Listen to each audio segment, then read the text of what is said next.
భక్తివన్న ప్రేక్షకులకు శుభోదయం. 9/3/2024 స్వస్తి శ్రీ చాంద్రమానం స్వాభకృత నామ సంవత్సరం ఉత్తరాయణం శశర ఋతువు మాఘమాసం కృష్ణాపక్ష చతుర్దశి శనివారం. చతుర్దశి సాయంత్రం 5:56 వరకు. ధనిష్టా నక్షత్రం ఉదయం 7:06 నుండి 7:06 వరకు. అనంతరం శతభిష నక్షత్రం తెల్లవారుజామున 5 గంటల రేపు ఉదయం 5:28 వరకు. వర్జం మధ్యాహ్నం 1:48 నుండి 3:17 వరకు. దుర్ముహూర్తం ఉదయం 6 గంటల నుండి 7:49 వరకు ఉదయ దుర్ముహూర్తం. సూర్యోదయం 6:17, సూర్యాస్తమయం 6:08. అమృతగడి రాత్రి 10:45 నుండి 12:14 వరకు. రాహుకాలం ఈరోజు ఉదయం 9 గంటల నుండి 10:30 వరకు రాహుకాలం. శుభ సమయం ఉదయం ఈరోజు 7:45 నుండి 8 గంటల వరకు ఉదయ శుభకాలం. మధ్యాహ్నం 3 గంటల నుండి 4 గంటల వరకు మధ్యాహ్నం శుభ సమయం.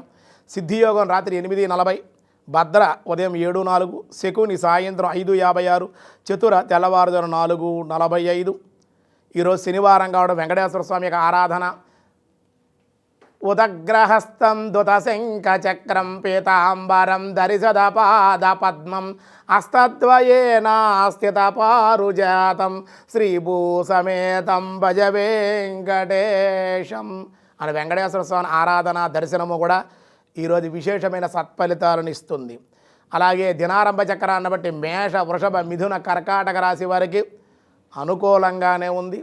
సింహ, కన్య, తుల, వృశ్చిక రాశి వారికి కూడా అనుకూలంగానే ఉంది. మకర, కుంభ, మీనరాశుల వారికి మిశ్రమంగా ఉంది అని చెప్పడం జరుగుతోంది. భగవద్గీతలో 18వ అధ్యాయంలో కృష్ణ పరమాత్మ ఏం చెబుతున్నారో చూద్దాం.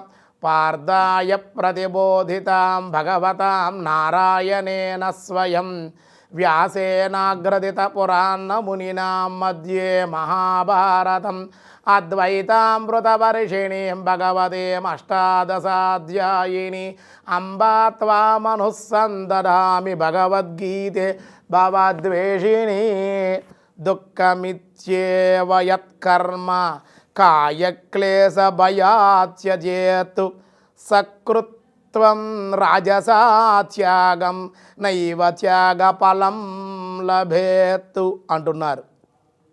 కర్మలన్నీ దుఃఖకారకములే అని భావించి శారీరక క్లేశమునకు భయపడి కర్తవ్య కర్మలు త్యజించుట రాజస త్యాగం అనబడుతున్నది.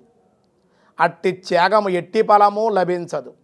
కర్మలన్నీ దుఃఖకారకాలు, ఇవన్నీ కూడా చేయకూడదు, శరీరాన్ని బాధ పెడతాయి, ఇవన్నీ కూడా అన్న కర్మలు చేయడం మానేసాడు అనుకోండి, అది రాజస త్యాగం అవుతుంది, దానివల్ల ఫలితం ఏం లభించదు అని చెప్పడం జరుగుతుందన్నమాట. ఇంకా ఏం చెప్పారనే విషయాలు రేపు చూద్దాం. ఈరోజు స్వస్తి.